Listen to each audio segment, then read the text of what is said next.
Empezaron las celebraciones en el cumple de Meler y por supuesto, esto solamente pasó el lunes. Búsqueda del tesoro en pole dance, claro que sí, nos matamos de risa, entrenamos un montón y recorrimos todo el estudio. Obvio, obtuvieron su tesoro, sus premios. Fotito acá. En tela tuvimos Dígalo con mímica y nos matamos de risa. Un segundo de no.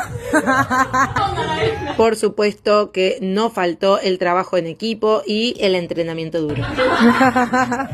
En Flex, momento de figuras y fotos, y las risas fueron las protagonistas. Ay, hermoso. Entrenamos flexibilidad y nos divertimos muchísimo. Y en Pole con Mari, por supuesto, tuvimos juegos desafiantes con globos y había que cumplir prendas. Solo esto pasó el lunes, imagínate lo que queda en la semana. Venite vos también a entrenar y divertirte.